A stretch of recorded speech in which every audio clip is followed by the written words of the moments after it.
지호가 집을 나선 그날 밤 그 아이는 누구를 믿었을까요? 이 질문 하나가 모든 사람의 심장을 얼어붙게 만들었는데요. 평범해야 했던 하루가 끝나던 저녁, 작은 균열이 파고들며 모든 세계가 무너져 내리기 시작했습니다. 그날 오후까지만 해도 아무 일 없었습니다. 지호는 평소처럼 학교에서 돌아와 로봇 인형을 만지작거리며 숙제를 했습니다. 아이의 웃음소리가 거실에 울렸고 태호는 늦게까지 서류를 검토하며 조금만 기다려, 아빠가 금방 끝내게라고 말했죠. 강세리는 그 옆에서 소파에 앉아 휴대폰을 만지작거리며 긴장된 표정을 감추려 했습니다. 평소보다 화장이 짙었지만 눈 밑 다크서클은 가릴 수 없었어요. 저녁이 깊어가자 집안은 조용해졌습니다. 지호는 밖에 잠깐 다녀올게라는 말을 남기지도 않고 현관문을 나섰습니다. 그 순간 아무도 그의 발걸음을 알아차리지 못했죠. 다음 날 아침 강재인에게 전화가 걸려왔습니다. 발신자는 김도윤이었습니다. 재인 씨, 지호 연락돼요? 처음에는 대수롭지 않게 아마 집에 있겠죠 라고 답했지만 그 대답을 내뱉는 순간 심장이 쿵 내려앉았습니다. 왜 하필 오늘, 왜 하필 이 시간에 불안은 설명할 수 없는 방식으로 몸을 휘감았습니다. 휴대폰 위치 추적은 강변 인근에서 끊겼습니다. 마지막으로 남은 영상은 편의점 앞 CCTV였는데 지호 옆에 낯선 그림자가 함께 포착됐습니다. 모자를 눌러쓰고 마스크를 쓴 인물은 아이와 나란히 걸었고 지호는 전혀 두려워하는 기색이 없었습니다. 오히려 손을 잡힌 듯 보이는 각도가 눈에 밟혔죠. 더 충격적인 건 영상 한쪽에 잠깐 스친 택배 박스였습니다. 그 위에는 굵은 글씨로 이렇게 적혀 있었습니다. 조용히. 이 단어는 누구에게는 아무 의미 없는 낙서처럼 보였지만 강재인에게는 오래된 기억을 끌어올리는 비밀번호 같았습니다. 엄마가 사라지던 밤 누군가가 남긴 단어. 이제는 아이의 실종까지 겹쳐 나타난 것이었습니다. 소식이 전해지자 황기찬은 병실에서 한참 동안 말이 없었습니다. 이미 위암 말기 판정을 받아 기력이 약해진 상태였지만 그의 눈빛은 여전히 차갑게 빛났습니다. 그러나 이번만큼은 아무 말도 하지 못했습니다. 간호사가 무언가를 묻자 그는 겨우 입술을 달싹이며 짧게 중얼거렸습니다. 확실합니까? 그 목소리에는 의심과 공포가 동시에 깃들어 있었고 옆에 있던 사람들의 심장을 또 한 번 얼어붙게 만들었습니다. 이틀 뒤 믿고 싶지 않은 소식이 들려왔습니다. 강변 하류에서 지호가 발견되었다는 경찰의 연락. 시신은 차갑게 굳어 있었고 아이의 손에는 아직도 로봇 인형의 작은 부품이 들려 있었습니다. 장례식장은 울음소리 대신 깊은 정적에 잠겼습니다.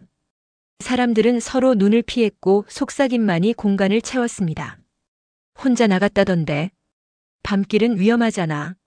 최근에 집안 사정이 복잡했다지. 말들은 모두 사실 같으면서도 동시에 틀려 보였죠. 강재인은 그 모든 소리를 받아 적듯 머릿속에 새겨두었습니다. 감정으로 버틸 수 없었기에 기록으로라도 붙잡아야 했습니다. 김도윤은 강재인의 곁에서 장례를 함께 지켰습니다. 그는 누구보다도 차분한 사람이었지만 이번만큼은 눈빛에 분노와 연민이 동시에 묻어 있었습니다. 조문객들이 떠난 뒤 그는 낮은 목소리로 말했습니다. 재인 씨, 사건을 사건으로만 보면 안 돼요. 아이가 마지막에 뭘 느꼈는지부터 생각해 봐야 합니다. 강재인은 눈을 감고 고개를 끄덕였습니다. 지호가 마지막으로 본 건 아마도 믿었던 어른의 얼굴일 것입니다. 태호는 집안을 샅샅이 뒤졌습니다. 지호가 마지막으로 남긴 낙서, 그림, 메모를 다 확인했죠. 그림 속에는 검은색 선들이 얽혀 있었고 그 사이사이에 파란색 하늘 조각이 들어 있었습니다. 태호는 단호히 말했습니다. 지호는 혼자 나가지 않아. 누군가 불러냈어. 그의 목소리는 떨렸지만 그 떨림은 진실에서 비롯된 확신 같았습니다. 그 무렵 강세리는 눈빛이 점점 흔들리고 있었습니다. 알리바이를 증명하려 했지만 휴대폰 통화 기록 속 비공개 번호 한 줄 때문에 궁지에 몰렸습니다. 주변 사람들의 의심이 그녀에게 향하자 강세리는 소파에 몸을 웅크리며 중얼거렸습니다. 나 지호를 해칠 이유가 없어. 난. 그러나 끝까지 말을 잇지 못했습니다. 그녀의 떨리는 손끝이 모든 걸 말해주고 있었거든요. 장례가 끝난 뒤에도 사건은 끝나지 않았습니다. CCTV의 그림자, 택배 박스의 낯선 단어, 지호가 믿었던 어른의 실루엣. 모든 퍼즐 조각은 맞춰질 듯 하다가도 엇나갔습니다. 강재인은 마지막으로 아이의 로봇 인형을 손에 쥐었습니다. 페인트가 벗겨지고 한쪽 팔이 헐거운 낡은 인형이었지만 버튼을 누르자 여전히 삐삐 소리가 울렸습니다. 그 단순한 소리 속에 아이의 목소리가 겹쳐 들리는 듯 했죠. 엄마, 웃는 게 제일 좋아. 강재인은 눈을 감으며 다짐했습니다. 감정은 잠깐이고 기록은 오래간다. 이제는 기록으로 끝까지 간다. 그녀의 눈빛은 차갑게 굳어 있었지만 동시에 눈물 한 줄기가 흐르고 있었습니다. 사람이 떠난 자리엔 침묵만 남는다고들 하죠. 그런데 이번엔 이상했는데요. 침묵이 아니라 소문이 먼저 들어왔습니다. 장례가 끝난 다음 날 강재인은 그렇게 시작되는 하루를 견뎌야 했습니다.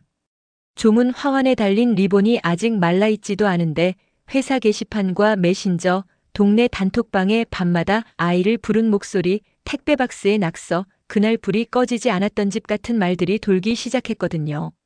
누군가는 사실을 말했고 누군가는 상상으로 빈칸을 채웠는데요. 이상하게도 거짓이 더 빠르게 번지더라고요. 사람들은 자신이 듣고 싶은 이야기부터 믿는 법이니까요. 강재인은 아침부터 장례식장 계산서를 정리했는데요. 숫자는 말이 없어서 좋다는 말을 늘 하곤 했지만 오늘만큼은 숫자들마저도 시끄럽게 느껴졌습니다. 영수증 뭉치 사이로 아이의 이름 석자가 불쑥불쑥 떠올랐거든요. 지호. 입술 사이로 작게 내뱉을 때마다 목이 잠겨왔습니다. 김도윤이 옆에서 말없이 종이컵 커피를 건네며 단정하게 한 문장을 얹었는데요. 재인 씨, 오늘은 사건 말고 사람부터 챙깁시다. 그 말은 의외로 효력이 있었어요. 강재인은 일단 전화기를 내려놓고 동네 반찬 가게에서 아이가 좋아하던 미트볼을 주문 취소했습니다. 터무니없는 행동 같았지만 그렇게 하나씩 지워내지 않으면 하루가 전혀 움직이지 않았거든요. 태호는 다른 방식으로 애도했습니다. 지호의 방을 그대로 두고 이불을 흔들지 않았어요. 로봇 인형의 느슨한 팔 나사를 새로 조여주고 창틀 먼지를 마른 티슈로 닦았는데요. 누구에게도 보이길 원치 않는 뒤늦은 정성이었습니다. 그는 거울 앞에서 타일을 맨 뒤 손목에 차던 아이의 고무 팔찌를 모서리에 걸어두고 나섰습니다. 아빠가 다녀올게. 스스로에게 하는 인사였죠. 강세리는 장례식 내내 고개를 숙이고 있었는데요. 사람들의 시선이 자신을 향할 때마다 등 뒤로 식은땀이 흘렀습니다. 무릎 위에서 깍지 낀 손가락이 자꾸 풀렸고 다시 꽉 쥐는 동작을 반복했는데요. 누군가 다가와 힘내요라고 말하면 이상하게도 감사 인사보다 먼저 해명하고 싶은 충동이 올라왔습니다. 비공개 번호로 자신의 휴대폰에 찍힌 수상한 통화 한 줄, 예전에 쓰던 보조 카드가 알 수 없는 대납 계정과 연결되어 있던 흔적, 그런 것들이 머릿속에 알람처럼 깜빡거렸거든요.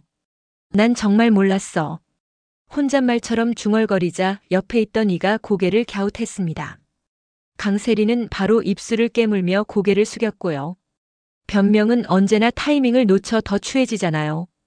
황기찬은 병실 창을 마주보고 앉았습니다.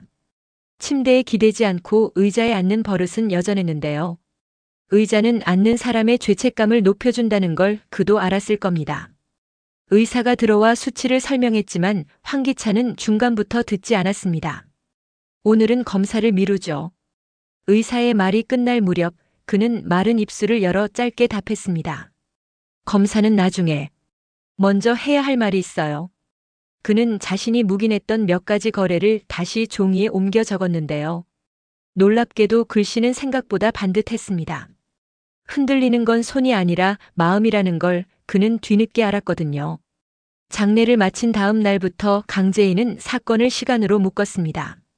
지호의 마지막 이동 구간, CCTV의 끊어진 프레임, 택배 박스의 동선, 그리고 사람들이 기억하는 소리까지 표로 배열했는데요. 보기 좋게 정렬된 셀 사이로 단어 하나가 기어 나왔습니다. 조용히. 이 단어는 단순한 부탁이 아니라 특정한 지시였다는 사실이 서서히 드러났습니다.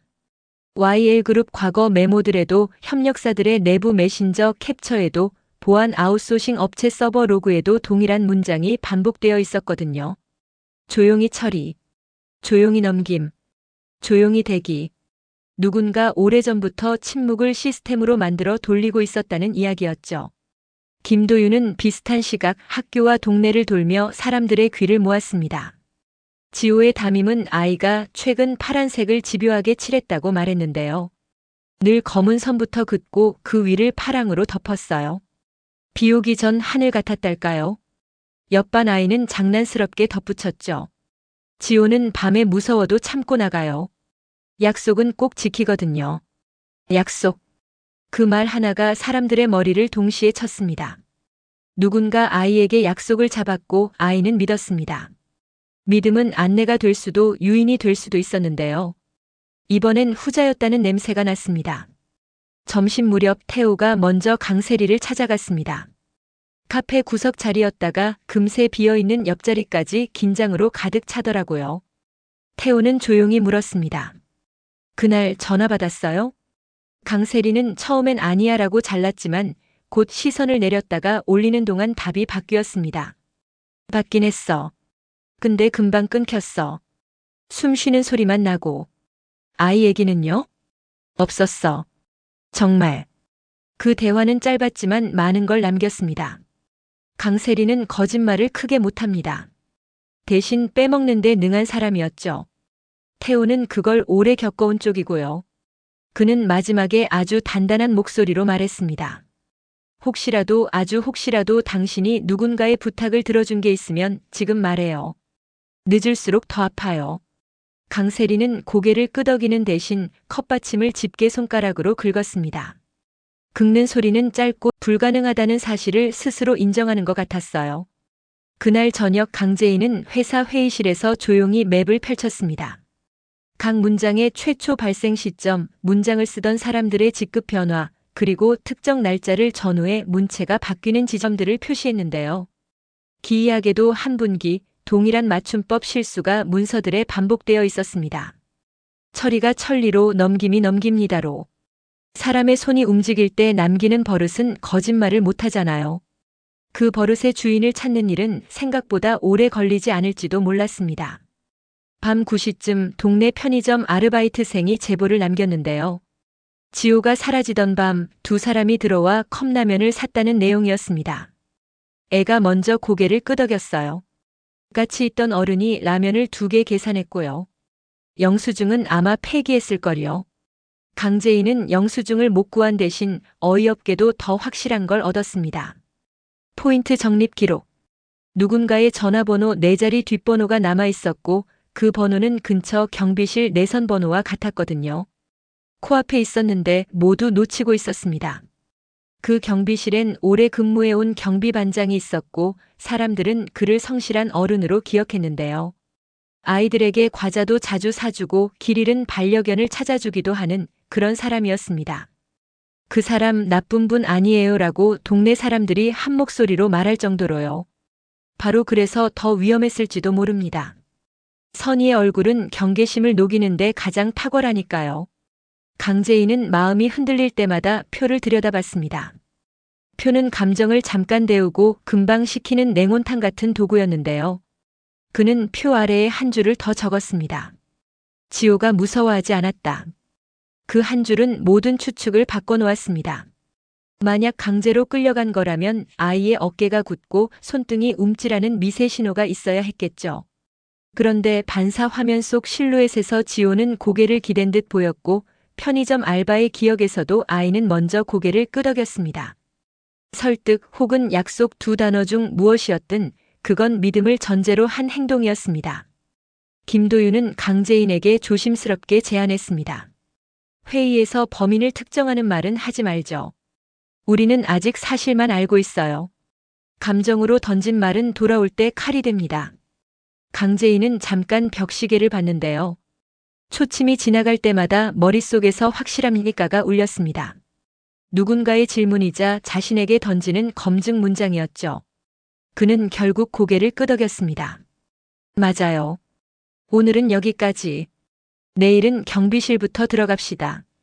그 다음 날 오전 경비실에 세 사람이 앉았습니다. 강재인, 김도윤 그리고 경비반장. 경비반장은 눈을 아래로 내렸고 손등엔 오래된 상처 자국이 보였습니다. 김도윤이 상냥하게 말을 열었습니다. 그날 아이와 함께 편의점에 가셨죠? 경비반장은 처음엔 기억이 흐릿하다고 했습니다. 여러 날이 겹쳐서요. 그러다 포인트 적립 이야기가 나오자 그날 하고 고개를 들었죠. 애가 라면을 좋아하더군요. 볶음으로. 말은 자연스러웠는데요. 너무 자연스러워서 오히려 어색했습니다. 강재인은 조심스럽게 한 칸 더 물었습니다. 라면을 먹은 뒤 어디로 갔나요? 강변 쪽으로 잠깐. 바람 쐬러. 바람. 그 단어가 입 밖에 나오는 순간 강재인의 속이 아주 천천히 식어갔습니다. 그 말은 사람들이 흔히 거짓말을 시작할 때 가장 먼저 꺼내드는 중립어였거든요. 구체적인 장소와 시간을 지울 때 쓰는 말. 바람. 김도윤은 질문을 멈추지 않았습니다. 왜 하필 그날이었을까요? 경비반장은 잠깐 머뭇거리더니 아이가 먼저 보자고 했습니다라고 답했습니다. 어른이 먼저 만나자고 한 거 아니라는 뜻인가요? 그렇습니다. 그 사이 태호가 경비실 문 앞에 섰다가 끝내 들어오지 못하고 돌아섰습니다. 그는 복도에서 주먹을 쥐었다 폈는데요. 지호는 약속을 어기는 아이가 아니에요라는 말이 목젖까지 올라왔다가 다시 사라졌습니다. 그 말은 지금 누구에게도 이롭지 않을 걸 알았기 때문이었습니다. 해가 기울 무렵 경비반장의 진술은 덜컹거리기 시작했습니다. 강변에 갔는데 애가 졸려해서 차에서 잠깐 쉬게 했습니다. 잠든 아이를 두고 어딜 갔다가 오셨나요? 화장실. 몇 분? 금방. 수치가 비어있는 대답들은 점점 구멍을 넓혔습니다. 김도윤은 일어서며 정중하게 말했죠. 오늘은 여기까지 듣겠습니다. 내일 다시 정리해요. 경비반장은 자리에서 일어나며 고개를 깊이 숙였습니다. 죄송합니다. 제가 더 신중했어야 했습니다. 사과의 방향이 이상했는데요. 누구에게 무엇을 두고 미안한지 분명하지 않았어요. 분명하지 않은 사과는 때로 예고일 때가 많습니다. 곧 무언가 더 무거운 말이 나올 거라는. 그날 밤 태호는 집으로 돌아오자마자 방불을 켜지 않았습니다. 어둠 속에 서서 아이의 방 문고리만 오랫동안 잡고 있었는데요.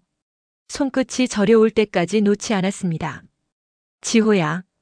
부르면 대답할 것 같은 착각이 1초쯤 스쳐갔습니다. 그 1초가 지나고 나면 세계는 다시 현실로 돌아오더라고요. 태호는 결국 불을 켜지 않은 채 바닥에 앉아 등을 문에 기대었습니다. 어른이 된다는 건 이렇게 반복적으로 버티는 방법을 배우는 거라고 누군가 말했는데요.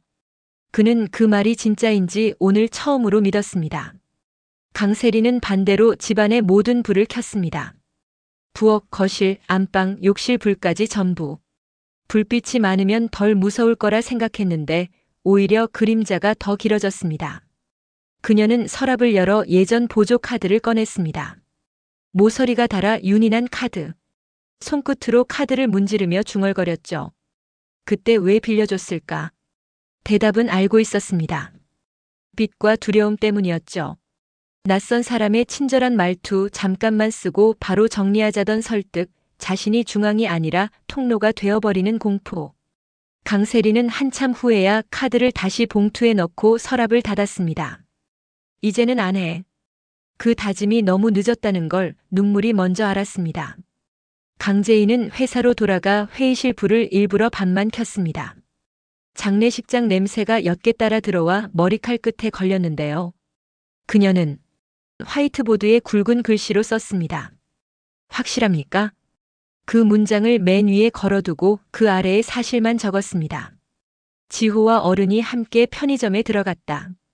포인트 적립은 경비실 내선 번호로 처리되었다. 강변 쪽으로 이동했다는 진술이 있다. 조용히 키워드를 사용하던 로그가 같은 시각 활성화되었다. 강세리의 과거 보조 카드가 대납 계정과 연결되어 있었다. 그녀는 마커 뚜껑을 닫으며 낮게 중얼거렸습니다. 이번에는 감정으로 뛰지 않는다. 칼은 정확할 때만 칼이고 흔들리면 흉기잖아요.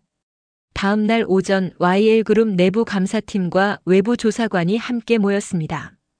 강재인은 조용히 프로토콜 전면 폐기와 과거 익명 메모의 작성자 추적을 공식화했는데요. 한 간부가 그 자리에서 난감한 표정을 지었습니다. 과거 것까지 뒤집으면 회사 이미지가. 강재인은 말을 자르지 않고 대신 마지막까지 들었습니다. 그러고 나서 아주 조용히 그러나 분명하게 말했습니다. 이미지가 아니라 사람을 지키자고 만든 회사예요. 사람을 해치는 관행이면 그게 곧 이미지였습니다. 회의실이 잠깐 조용해졌고 누군가가 작게 박수를 쳤습니다. 생존의 언어로만 운영되던 조직에서 오랜만에 윤리의 문장이 중심으로 들어온 순간이었거든요. 오후 경비반장이 자진해서 연락을 했습니다. 다시 말씀드릴 게 있습니다. 목소리는 의외로 단단했는데요. 두려움이 정점을 찍으면 사람은 오히려 담담해지곤 하죠. 만남 장소로 들어오던 그의 손에 작은 종이봉투가 들려 있었습니다. 봉투 안에는 영수증 모사본과 손으로 쓴 지도가 있었고 지도의 끝에는 X표가 찍혀 있었는데요. 여기서 아이가 잠들었습니다. 강재인은 숨을 들이켰습니다. 김도윤은 즉시 날짜와 시간을 물었고 경비반장은 종이를 내려다본 채 천천히 대답했죠. 그날 저는 돌아오지 못했습니다. 잠깐 자리를 비웠고 돌아왔을 때 아이가 없었습니다. 왜 자리를 비우셨죠? 전화가 와서. 누구에게서요? 경비반장은 고개를 들지 않았습니다. 비공개. 하지만 익숙한 목소리였습니다. 그 대답은 방 안의 공기를 한 뼘 더 낮췄습니다. 익숙한 목소리라면 안심을 부르는 목소리였겠죠. 아이가 믿을 만한 어른의 어조. 그 목소리가 결국 아이를 끝으로 데려갔다는 암시였습니다. 거짓말은 보통 흔적을 남기죠. 근데 더 무서운 건 진실도 똑같이 흔적을 남긴다는 겁니다. 강재인은 이 말을 머릿속에 계속 되뇌면서 장례 이후 첫 월요일 아침을 맞았습니다. 모든 사람이 일상으로 돌아가는 듯 보였지만 그녀의 눈엔 모든 풍경이 기록의 조각으로만 보였거든요. 지나가는 행인, 버스 정류장 광고판, 도로 위 차량 번호판까지. 어디선가 지호가 마지막으로 남긴 단서가 숨어 있을지도 몰랐습니다. 김도윤은 전날 확보한 경비반장의 진술을 다시 정리했습니다. 강변에 갔다. 아이가 잠들었다. 잠깐 비운 사이 사라졌다. 세 문장은 얼핏 완결된 이야기처럼 들렸습니다. 하지만 중간에 시간이 비어 있었습니다. 잠깐이란 말은 몇 분일까요? 5분? 10분? 30분? 사람마다 다르게 해석되는 이 모호한 단어 하나가 진실과 거짓을 갈라놓는 칼날처럼 느껴졌습니다. 태호는 별도의 경로를 택했습니다. 아이의 휴대폰 신호가 마지막으로 잡힌 지점 근처 CCTV를 모두 확보해달라고 요청했죠. 작은 슈퍼, 낡은 세탁소, 버스 정류장 화면은 흐릿했지만 의외의 장면이 하나 포착되었습니다. 지호와 누군가가 함께 걷는 실루엣이었습니다. 더 놀라운 건 아이가 그 사람의 손을 꼭 잡고 있었다는 사실이었죠. 아이의 어깨는 굳어있지 않았습니다. 오히려 안심하는 듯 고개를 기댔습니다. 그 순간 화면 모서리에 또렷한 글씨가 스쳤습니다. 조용히. 슈퍼에 붙어있던 낡은 홍보 포스터의 일부였는데요. 하지만 이 단어가 사건과 겹치자 모두의 등골이 다시 서늘해졌습니다. 한편 강세리는 갈수록 초조해졌습니다. 그녀의 보조 카드와 대납 계정 연결 기록은 분명히 문제였는데 스스로도 설명할 방법이 없었습니다. 더 매서워졌고 작은 속삭임조차 비수가 되어 꽂혔습니다. 그녀는 술잔을 기울이며 혼잣말했습니다. 장례식 이후 동네 사람들의 시선은 점점 난 그냥 살고 싶었을 뿐이야. 잠깐 빌려주면 괜찮다 했잖아. 하지만 대답해주는 사람은 없었습니다. 결국 그녀는 전화를 걸어버렸습니다. 번호는 저장되어 있지 않았지만 손가락은 기억하고 있었습니다. 왜 나한테 다시 연락한 거야? 그날 밤도 당신이 시킨 거야? 상대는 말이 없었고 오래된 잡음만 흘러나왔습니다. 그러다 아주 낮은 목소리로 단 한마디가 흘렀죠. 조용히. 강세리는 핸드폰을 떨어뜨렸습니다. 단어 하나가 사람을 구속하는 방식, 그 공포가 온몸에 퍼졌습니다. 황기찬은 여전히 병실에 있었습니다. 그러나 그의 방은 점점 회색으로 변해갔습니다. 링거 봉지 속 액체가 줄어들수록 그의 눈빛도 점점 옅어졌는데요. 그럼에도 간호사가 통증 지수는 어떠세요? 라고 묻자 그는 무표정하게 대답했습니다. 통증보다 부끄러움이 큽니다. 밤이 되자 그는 김도윤에게 면회를 요청했습니다. 아이를 직접 해치진 않았어. 하지만 이용하자는 제안을 받았을 때 고개를 돌렸지. 거절하지도 막지도 않았어. 그게 더 큰 죄일지도 몰라. 김도윤은 한참 동안 말이 없었습니다. 결국 짧게 물었습니다. 누구한테서 제안을 받았습니까? 황기찬은 눈을 감은 채 대답했습니다. 목소리는 익숙했어. 하지만 아직도 누구였는지 확신 못하겠어. 그 대답은 오히려 의심을 더 키웠습니다. 진실과 거짓이 섞인 고백은 차라리 완벽한 침묵보다 더 무겁게 들렸거든요. 지호의 유품 속에서 한 권의 공책이 나왔습니다. 거기엔 검은 선으로 뒤덮인 페이지가 있었고 그 위를 파란색 크레파스로 덧칠한 그림이 반복되어 있었습니다. 강재인은 이 그림을 유심히 보다가 깨달았습니다. 선과 선 사이에 비어있는 공간들이 있었는데 자세히 보면 문자처럼 보였습니다.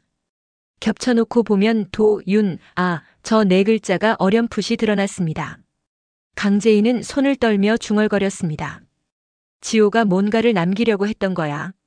김도윤은 그림을 바라보며 복잡한 표정을 지었습니다. 아이가 마지막 순간에 자신에게 무언가를 전하려 했다는 가능성. 그것은 슬픔과 동시에 책임이기도 했습니다. 시간이 흐를수록 사람들의 의심은 각자 다른 방향으로 퍼졌습니다. 어떤 이는 강세리가 아이를 불러냈다고 했고, 다른 이는 황기찬이 뭔가를 숨기고 있다고 했으며, 또 어떤 이는 태호가 친아버지라면 그 비밀이 아이를 위험에 빠뜨렸다고 수군거렸습니다. 이런 소문은 집집마다 번졌고 결국 언론에도 흘러들었습니다. 기사 제목은 자극적이었죠. 재벌가 아동 의문사, 배후는 가족? 강재인은 기사를 읽으며 손을 움켜쥐었습니다. 세상은 진실을 알기보다 더 자극적인 이야기를 원했습니다. 하지만 그녀는 알았습니다. 진실은 이미 가까이에 있다는 걸. 편의점에서 포인트 적립 기록이 발견되었을 때 모두는 놀랐습니다. 뒷자리 4자리가 경비실 내선 번호와 동일했기 때문이었죠. 하지만 조사팀이 확인한 결과 경비반장은 포인트 적립을 한 적이 없다고 주장했습니다. 아이가 직접 번호를 눌렀을 수도 있지 않습니까? 라는 말은 설득력이 없었습니다. 왜냐하면 아이는 그런 절차를 알 리가 없었거든요. 그 순간 김도윤이 조용히 말했습니다. 그 번호를 기억하는 어른은 정해져 있습니다. 의도적이든 아니든 아이는 그 번호와 함께 마지막 기록을 남긴 겁니다. 하루는 4사람이 같은 공간에 모였습니다. 강재인, 김도윤, 태호, 강세리. 태호는 참지 못하고 강세리를 향해 소리쳤습니다. 그날 밤 당신이 전화 받았잖아. 지금이라도 말해, 누가 시킨 거야? 강세리는 눈물을 흘리며 외쳤습니다. 나도 몰라. 난 그냥 살고 싶었을 뿐이야. 다 황기찬 때문이야. 말이 끝나자 황기찬의 이름이 다시 공기를 얼려버렸습니다. 강재인은 그 순간 차갑게 말했습니다. 이제부터는 감정으로 싸우지 말아요. 기록으로 싸웁시다. 지호는 거짓말을 남기지 않았어. 남긴 건 단서였어. 그 말에 잠시 방 안이 고요해졌습니다. 하지만 누구도 눈빛을 거두진 않았습니다. 의심은 여전히 살아있었고 균열은 점점 더 깊어졌습니다.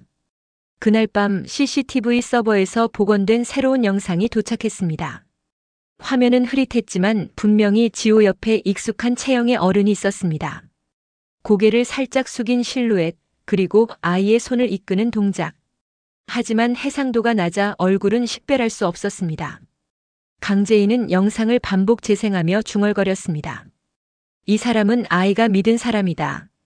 그리고 곧 깨달았습니다. 그게 더 무섭다. 믿음을 이용한 거니까. 모든 사람은 같은 질문 앞에 서게 됩니다. 경비 반장이 말한 익숙한 목소리는 누구였을까? 지호가 그림 속에 남긴 암호 같은 글자는 우연일까, 의도일까? CCTV 속 실루엣은 왜 아이를 안심시키듯 손을 이끌었을까? 이 질문들은 답을 주지 않은 채 다음으로 넘어가게 됩니다. 그리고 모두는 알았습니다. 진실은 조금씩 가까워지고 있다는 걸.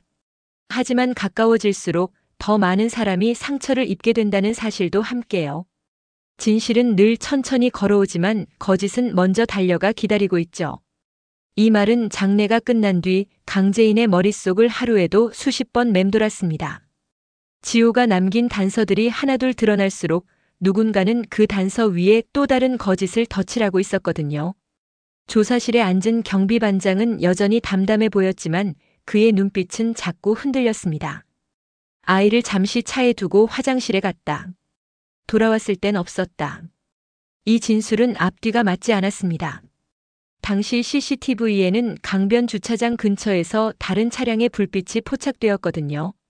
불빛이 켜졌다 꺼진 시각은 경비반장이 자리를 비웠다고 주장한 시간과 정확히 겹쳤습니다. 김도윤은 조용히 물었습니다. 혹시 그 차량을 본 기억이 있습니까? 아닙니다. 아무도 없었습니다. 하지만 목소리는 이미 떨리고 있었습니다. 의심은 눈보다 목소리에서 먼저 드러나는 법이었죠. 그가 돌아간 뒤 태우는 손가락을 꽉 물며 중얼거렸습니다. 그 사람 거짓말하고 있어요. 지호는 혼자 사라진 게 아닙니다. 강세리는 점점 더 몰렸습니다. 보조카드, 비공개 통화, 알리바이의 공백. 모든 것이 그녀를 향했죠. 결국 술기운을 빌려 강재인 앞에서 무너졌습니다. 맞아. 나 그날 밤 전화 받았어. 근데 난 그냥 시키는 대로 했을 뿐이야. 카드도 계좌도. 난 단지 살고 싶었을 뿐이라고. 강재인은 차갑게 대답했습니다. 살고 싶었다는 말이 다른 사람을 죽게 만들어도 된다는 뜻은 아니죠. 강세리는 눈물을 흘리며 고개를 흔들었습니다. 아니야, 난 몰랐어. 지옥까지 걸릴 줄은. 그러나 그 순간 이미 모두가 알았습니다. 그녀의 거짓은 결국 아이를 향해 있었다는 것을요. 황기찬은 병실에서 점점 쇠약해졌습니다. 하지만 그의 입에서는 마침내 오래 숨겨온 말이 흘러나왔습니다. 나는 직접 시키진 않았다. 하지만 제안이 들어왔을 때 난 고개를 돌렸어. 그게 묵인이라는 걸 알면서도. 김도윤은 목소리를 낮췄습니다. 누구의 제안이었습니까? 낯설지 않은 목소리였어. 아주 오래전부터 내 옆을 맴돌던 그런 목소리. 이 애매한 고백은 모두를 혼란스럽게 만들었습니다. 하지만 분명한 건 황기찬이 거짓을 방패로 삼아왔다는 것이었죠. 그는 병든 몸보다 더 무겁게 거짓의 무게에 눌려 있었습니다. 태호는 점점 더 분노를 참지 못했습니다. 아이의 마지막 순간을 떠올릴수록 누군가가 거짓으로 가려버린 사실들이 분명해졌거든요. 지호는 혼자 나간 게 아니야. 그 아이는 약속을 지키려고 했던 거라고. 그런데 누군가 그 약속을 이용했어. 그의 목소리는 방 안을 울렸습니다. 강세리는 고개를 숙였고 황기찬은 눈을 감았으며 강재인은 손가락으로 테이블을 두드리며 기록을 이어갔습니다. 감정은 흔들리지만 기록은 끝내 흔들리지 않으니까요. 지호의 유품에서 작은 봉투가 나왔습니다. 아이가 그린 낡은 그림 속에 접힌 메모였는데 삐뚤빼뚤한 글씨로 이렇게 적혀 있었습니다. 엄마가 웃는 게 좋아. 근데 아빠가 울면 안 돼. 이 문장은 단순한 아이의 마음 같았지만 강재인은 깨달았습니다. 지호는 이미 누군가의 울음을 알고 있었다는 것. 그리고 그 울음을 지켜본 어른은 분명 가까이에 있었다는 사실을요. 조사가 이어질수록 각자의 거짓은 하나둘 드러났습니다. 경비반장은 모르겠다던 차량 번호판을 사실은 분명히 보았습니다. 강세리는 아무것도 몰랐다던 알리바이가 비공개 번호와의 통화 기록으로 깨졌습니다. 황기찬은 나는 시키지 않았다면서도 제안을 묵인했다는 걸 스스로 인정했습니다. 거짓은 무너질 때 더 큰 파장을 남겼습니다. 서로를 향한 불신이 폭발했고 결국 네 사람은 한자리에 앉아 서로를 노려보았습니다. 그날 밤 강재인의 목소리가 가장 먼저 터졌습니다. 지호는 우리 모두의 거짓에 끌려간 거예요. 그 애는 믿었던 어른의 손을 잡았을 뿐이에요. 태호는 책상을 주먹으로 내리쳤습니다. 누구였습니까? 대체 누구 손이었습니까? 강세리는 흐느끼며 외쳤습니다. 난 아니야. 난 아니라고. 황기찬은 침묵하다가 마침내 입을 열었습니다. 내가 막았어야 했다. 결국 내가 죄인이다. 방 안은 폭풍처럼 뒤흔들렸고 네 사람의 눈빛은 서로를 파고들며 흔들렸습니다. 그 순간 모두는 알았습니다. 진실이 곧 드러날 것이라는 걸요. 밤이 깊어가자 강재인은 기록을 다시 펼쳤습니다. 수많은 문장 속에서 하나만이 크게 도드라졌습니다. 조용히. 이 단어가 모든 사건의 키워드였고 동시에 거짓의 가장 큰 증거였습니다. 그녀는 마지막으로 다짐했습니다. 다음엔 감정이 아니라 증거로 끝을 보겠다. 그리고 문을 닫는 순간 누군가의 낮은 속삭임이 복도 끝에서 들려왔습니다. 조용히. 그날 밤 누군가의 발자국 소리는 아직도 복도에 남아 있었습니다. 다만 그 주인이 누구였는지 아무도 확신하지 못했을 뿐이었죠. 지호의 장례가 끝난 지 일주일쯤 지났을 무렵 김도윤은 우연히 경찰 수사관에게서 전화를 받았습니다. 증거물 보관실에서 지호의 휴대폰과 연동된 구형 태블릿이 발견됐다는 소식이었죠.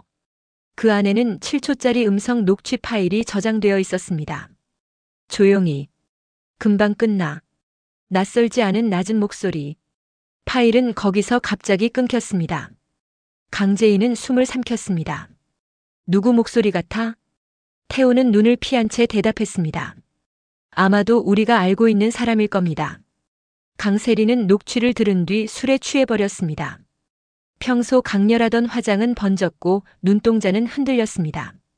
그 목소리 난 들어본 적 있어. 하지만 말 못해. 말하는 순간 난 다 잃을 거야.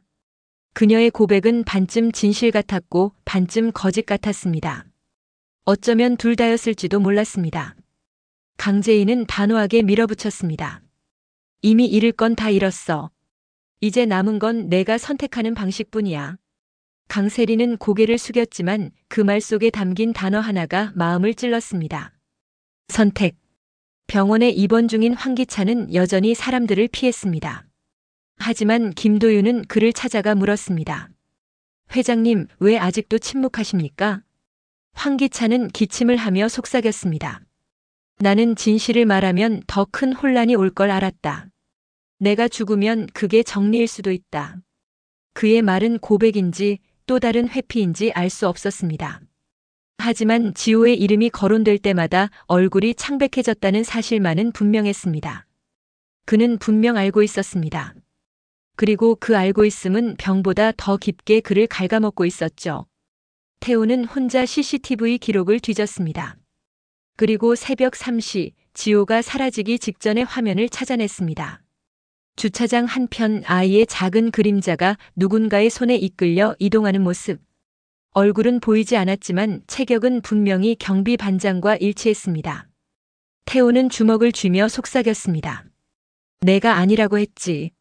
하지만 화면은 거짓말하지 않아. 그는 곧장 경찰에 추가 진술을 요청했습니다. 그러나 경비반장은 이미 자취를 감춘 뒤였습니다. 며칠 뒤 강재인은 지호의 가방 속에서 낡은 봉투 하나를 발견했습니다. 삐뚤빼뚤한 글씨로 이렇게 쓰여 있었죠. 엄마가 울면 안 돼. 아빠가 울면 안 돼. 나는 약속 지켰어. 그 문장은 단순한 아이의 다짐 같았지만 동시에 신호였습니다. 누군가와 약속을 했고 그 약속이 지호를 움직이게 했다는 증거. 결국 아이는 혼자가 아니었던 겁니다. 경찰은 강세리의 통화 기록을 추가 조사했습니다. 지호가 사라지던 날 밤 그녀는 비공개 번호와 3차례 통화했습니다. 통화 시간은 모두 지호가 마지막으로 목격된 시각과 겹쳤습니다. 난 그냥 위치만 전달했어. 강세리의 목소리는 떨렸습니다. 그 사람이 아이를 데려갈 줄은 몰랐다고. 하지만 태호는 차갑게 쏘아붙였습니다. 내 입으로 그 사람이라고 했어. 결국 내가 알고 있었다는 뜻이잖아. 강세리는 눈을 감고 손으로 얼굴을 가렸습니다. 거짓의 무게가 더 이상 감춰지지 않았습니다. 네 사람은 다시 한자리에 모였습니다. 공기 자체가 눌려 무겁게 가라앉아 있었습니다. 강재인이 먼저 입을 열었습니다. 지호는 우리 어른들이 만든 틈으로 끌려간 거예요. 그 아이는 단순히 믿었던 어른의 손을 잡았을 뿐이에요. 태호는 분노에 차 책상을 주먹으로 내리쳤습니다. 대체 누구 손이었습니까? 누가 지호를 속였습니까? 강세리는 흐느끼며 소리쳤습니다. 난 아니야. 난 아니라고. 황기찬은 침묵하다가 낮게 중얼거렸습니다. 내가 막았어야 했다. 결국 내가 죄인이다. 그 순간 모두의 눈빛이 서로를 파고들었습니다. 누구도 완전히 무죄일 수 없다는 사실이 드러난 셈이었죠. 사건은 점점 실체를 드러냈지만 여전히 이름 하나는 밝혀지지 않았습니다. 태블릿 속 목소리, 주차장의 그림자, 강세리의 통화 상대. 조각은 맞춰졌으나 퍼즐의 중앙은 비어 있었습니다. 강재인은 다짐했습니다. 우린 아직 진실의 파편만 본 거예요. 다음은 그 파편들을 맞춰 완성해야 할 차례입니다. 그녀의 말에 모두가 침묵했습니다. 그리고 그 침묵 속에서 또다시 들려오는 듯 했습니다. 조용히. 진실은 드러났지만 끝이라고 말할 수는 없었습니다. 왜냐하면 끝을 정하는 건 늘 기록이 아니라 살아남은 사람들의 선택이었거든요. 법정은 팽팽하게 얼어붙은 공기 속에서 열렸습니다. 벽시계의 초침이 움직일 때마다 사람들의 눈동자도 같은 속도로 흔들렸습니다. 검찰은 렌터카 블랙박스, 엘리베이터 인터폰 7초 녹취, 그리고 조용이라는 키워드가 반복된 로그를 제출했습니다. 정황은 이어졌고 그림자는 점점 한 얼굴을 향했습니다. 전임 보안팀 과장. 말끝을 느리는 억양 지호가 마지막으로 손을 잡은 아저씨. 하지만 피고석은 여전히 비어 있었습니다. 그는 도피 중이었죠.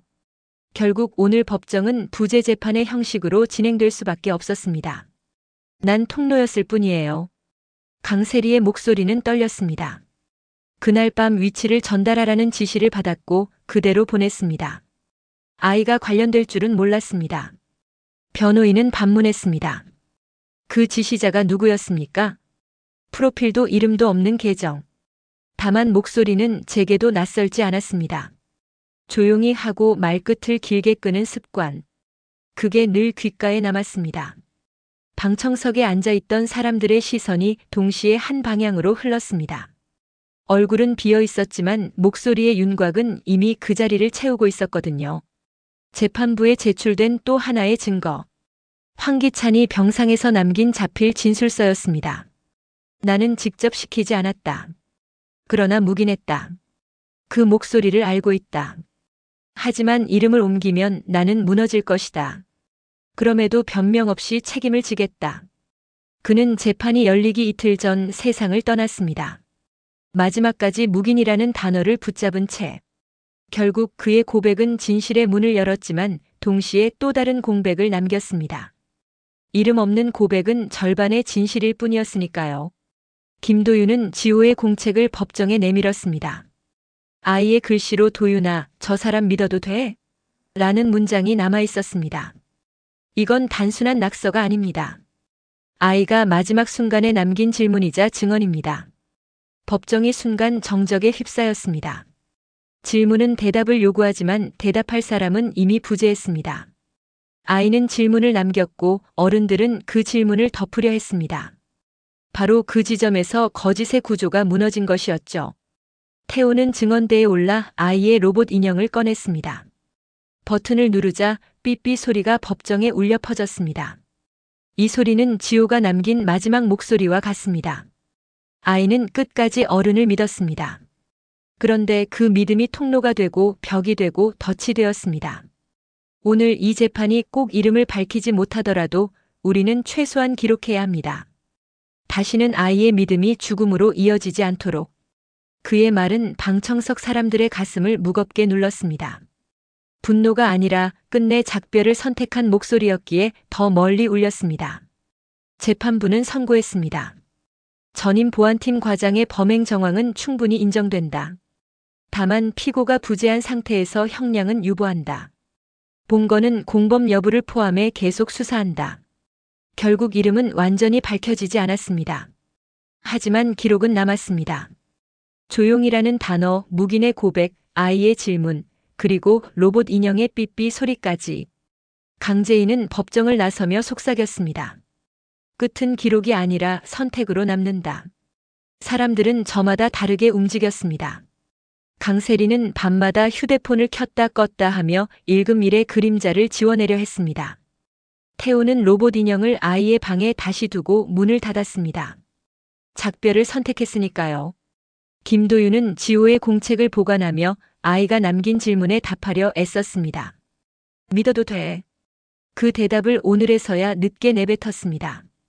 강재인은 새 기록장을 펼쳐 첫 줄을 적었습니다. 진실은 오는 게 아니라 우리가 조용히 만든 틈으로 들어온다. 세상은 다시 평온해 보였지만 그 평온은 침묵 위에 세워진 집 같았습니다. 누구도 크게 말하지 않았지만 모두가 알았습니다. 지호의 죽음은 단순한 사건이 아니라 거짓과 침묵이 만든 구조의 붕괴였다는 것을요.